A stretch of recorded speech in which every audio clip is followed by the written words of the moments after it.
December 7th, 1941, a date which will live in infamy.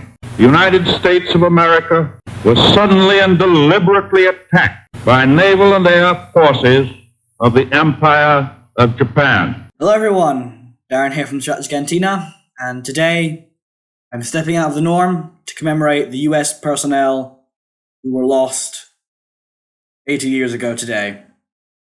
I'm breaking down the Battle of Pearl Harbour. I won't give much backstory to the battle, but I'll give you the basics. The US, along with other countries, hit Japan with an oil embargo, knowing further action would cause US intervention, and with Japan's armed forces in desperate need of oil, Admiral Yamamoto decided to launch a preemptive strike against the US Pacific Fleet docked at Pearl Harbour. The stage was set on the 7th of December, 1941. The Japanese attacked.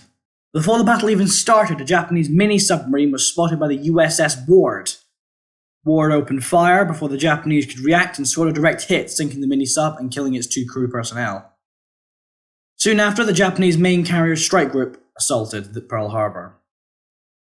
Despite the Ward's sinking of the Japanese sub, as well as Lieutenant Commander Layton reporting that they had lost sight of the Japanese carriers, no US fighters were in the skies to meet the Japanese as the first wave came down onto Pearl Harbour.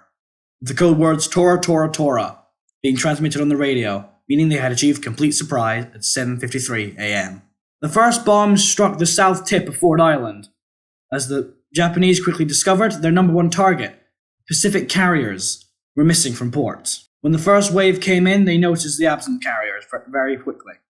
A few planes broke off, but the rest all fired on the decommissioned battleship USS Utah, scoring multiple hits on her side. One missed so badly that its torpedoes slammed into the USS Riley. Utah capsized from her damage. The fighters that had broken off fired at the USS Helena and scored a hit, forcing her to lean against the mine carrier docked beside her. The second squadron of the first wave now arrived and targeted the wounded Helena. 4 missed horrifically, and at least 2 planes went for Battleship Row. Third squadron attacked Battleship Row, and due to their narrow attack run, they only hit the USS Oklahoma and the USS West Virginia. These planes faced serious anti-air fire as they approached. As the 4th squadron came in, once again hitting Oklahoma and West Virginia, both ships began to really suffer from the damage, spilling tons of oil into the sea. During this, the California and Nevada also took minor hits. Oklahoma ended up capsizing from her damage, and California also sunk due to her hatches being open for inspection that morning. Now 49 high-level bombers came with the purpose of striking the battleship on the interior line of Battleship Row. 10 hit, but only 4 exploded, with the rest being duds or low-ordnance explosives.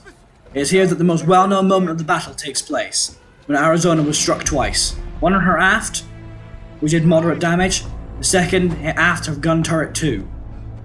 It pierced the decks and struck the magazine locker below. The shock was so violent it cut the ship in 2 and claimed the lives of over 1,000 US sailors. This right here is actual footage during the Battle of the Arizona's destruction. Wave 2 now struck, and throughout the rest of the day multiple more ships were sunk and others hit. USS Nevada was forced to beach due to flooding, and it was not the only one. The Japanese dealt a hard blow to the American Pacific Fleet, but it was not the outright crush that Admiral Yamamoto had hoped for. For one, the American carriers were out of dock, and the planes that were supposed to strike the carriers suffered from poor target selection as well as poor ordnance.